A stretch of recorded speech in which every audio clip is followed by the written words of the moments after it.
अगर जीवन में उतार ना पाओ तो सारा ज्ञान बेकार है। किसी ने बड़े कमाल की बात कही है कि अच्छे समय से ज़्यादा अच्छे इंसान से रिश्ता रखिए, क्योंकि अच्छा इंसान अच्छा समय ला सकता है, लेकिन याद रखना अच्छा समय कभी अच्छा इंसान वापस नहीं ला सकता। नमस्ते दोस्तों, मैं हूं आपका आरजे राज। आज की कहानी एक बड़ी छोटी सी कहानी है, भगवान गौतम बुद्ध की और उनके शिष्य की। भगवान गौतम बुद्ध के मठ में यह नियम था कि जब भी उनका कोई शिष्य बुद्ध तक को प्राप्त हो जाता था तो उससे कहते थे कि इस दिशा में चले जाओ, और उसमें जाकर के वो जगह बताते थे, वहां जाओ, जाकर के रहो और आसपास के लोगों का ज्ञान वर्धन करो।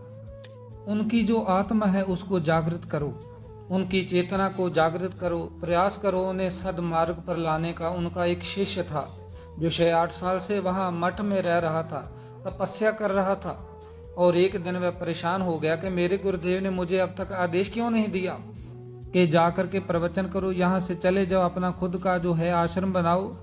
इसी बात पर नाराज होकर के वह भगवान गौतम बुद्ध के पास गया और जाकर के कहने लगा कि गुरुदेव, मेरी तपस्या में ऐसी क्या कमी रह गई कि अब मैंने ज्ञान अर्जित नहीं किया, कि अब तक आपने मुझे आदेश नहीं दिया कि जाओ, जाकर के दूसरी जगह पर जाकर ज्ञान बांटो। क्या मैंने ज्ञान अर्जित नहीं किया?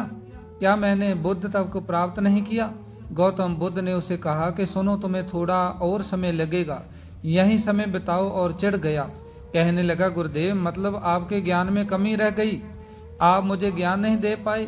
भगवान गौतम बुद्ध को पता लग गया कि अब यह समझेगा नहीं, इसलिए गौतम बुद्ध ने कहा, ठीक है, कल सुबह पूर्व दिशा में गांव है, वहां जाना और वहां से भिक्षा लेकर वापस आना। पूरा दिन वहीं बिताना और कोशिश करना वहां के लोगों को थोड़ा ज्ञान बांटने की, और मुझे आकर के बताना कि अनुभव कैसा रहा। वह शिष्य बड़ा खुश हुआ, उसको लगा कि अब तो बात बन गई, अब तो मुझे आदेश मिल गया। वह गया, सुबह सुबह उस गांव में भिक्षा मांगने के लिए पूर्व दिशा में। शाम में जब आया तो पट्टी बंधी हुई, हाथ पैर पर चोट के निशान थे। भगवान गौतम ने कहा, ये क्या हाल बना लिया? तो गौतम बुद्ध ने उसको मलहम किया, दवाई दी। तो उसने बताया कि आपने कैसे गांव में मुझे भेज दिया। वहां पर जब मैंने भिक्षा मांगी तो लोग मुझे गालियां देने लगे, भगाने लगे, डांटने लगे, दुत्कारने लगे। एक व्यक्ति ने बस मुझे वहां पर भिक्षा दी, और उसने भी जमीन पर फेंक करके भिक्षा दी और कहा कि ले जाओ इसको। इतने बुरे गांव में जहां लोग अज्ञानी हैं, उनके पास आपने मुझे भेज दिया कि ज्ञान बांटो। आप मुझे कल किसी और गांव में भेजना, मैं जाकर के ज्ञान वहां दे करके आता हूँ। भगवान गौतम बुद्ध ने मुस्कुराया। उन्हें तो पता था कि यह कुछ कर नहीं पाएगा। अगले दिन उससे कहा कि ठीक है, तुम कहीं और चले जाना, लेकिन एक दिन के बाद जाना। एक दिन और आश्रम में मठ में रुके रहो। अब की बार उन्होंने अपने किसी दूसरे शिष्य को उस गांव में भेजा जहां उसको भेजा था, और शाम में जब वह शिष्य आया तो उसकी भी वही हालत थी, उसकी भी जो है खस्ता हालत थी, हाथ पैर में चोट लगी हुई थी। भगवान गौतम बुद्ध ने पहले वाले शिष्य के सामने दूसरे से पूछा कि क्या हुआ?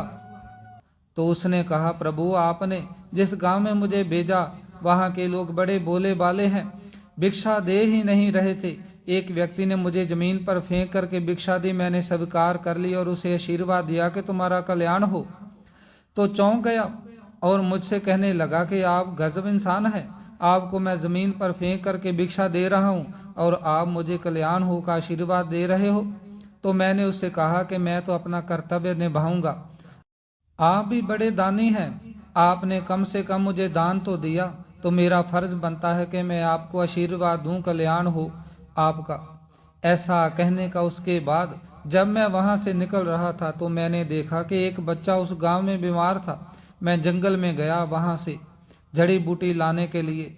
जब मैं आ रहा था तो जंगल के लोगों ने मुझे, कबीले वालों ने पकड़ लिया और कहने लगे, जड़ी बूटी कहाँ ले जा रहे हो? मैंने उनसे निवेदन किया, विनती की कि मुझे छोड़ दो, एक छोटे बच्चे की मदद करनी है, उसके लिए दवाई ले जा रहा हूँ। तब जाकर उन्होंने मुझे आने दिया। जब मैं गांव में आकर के उस बच्चे की मलहम पट्टी कर रहा था तो गांव वाले मुझ पर हमला करने लगे। तब उस एकमात्र दानी व्यक्ति जिसने मुझे जमीन पर फेंक करके भिक्षा दी थी, उसने गांव वालों को रोका और कहा कि यह ठीक व्यक्ति है, इसको काम करने दो, जब मैंने जड़ी बूटी लगाई तो बच्चा ठीक हो गया। पूरे गांव वाले जो हैं मेरे लिए तालियां बजाने लगे और कहने लगे कि कल फिर आइएगा गुरुदेव, मुझे कल फिर उसी गांव में भेजिएगा। बड़े बोले वाले लोग हैं, समझते नहीं हैं, बस प्यार बहुत है। अब की बार प्रयास करूंगा थोड़ा और प्यार उन तक पहुंचाने का, थोड़ा और ज्ञान उन तक पहुंचाने का। वैज्ञानिक तो हैं लेकिन बस अनजान व्यक्ति से बात करने में डरते हैं। वो जो पहला शिष्य था जो एक दिन पहले उस गांव में गया था, वो सुन रहा था और समझ रहा था। भगवान गौतम बुद्ध के चरणों में गिर गया, कहने लगा, गुरुदेव कमी मुझ में ही थी। आपने ज्ञान तो बहुत सारा दिया लेकिन मैं आचरण में नहीं डाल पाया। अपने अहंकार को ऊपर रखा और उसी गांव के लोगों को पहचान नहीं पाया। वहां से मार खाकर चला आया। मार तो इन्होंने भी खाई लेकिन इनका अहंकार मिट चुका है और यह समझ चुके हैं कि लोग बोले वाले हैं, हमें उनसे अलग तरीके से व्यवहार करना होगा। अपने ज्ञान को आचरण में डाल करके पहुंचाना होगा। छोटी सी कहानी जिसका सार ये कहता है कि अच्छा इंसान बनने पर ध्यान दीजिए, अच्छा समय अपने आप चला आएगा। हम अच्छा समय लाना चाहते हैं लेकिन अच्छा इंसान नहीं बनना चाहते। सारी कमी सारी गड़बड़ बस यही हो जाती है। सो दोस्तों, यह थी आज की कहानी। आपको पसंद आई हो तो इस वीडियो को लाइक शेयर और कमेंट जरूर करिए। चैनल पर नए हैं तो हमारे चैनल को सब्सक्राइब कर लीजिए। मिलते हैं ऐसे ही एक अच्छी वीडियो के साथ कल सुबह 9 बजे। कल तक के लिए बाय बाय दोस्तों।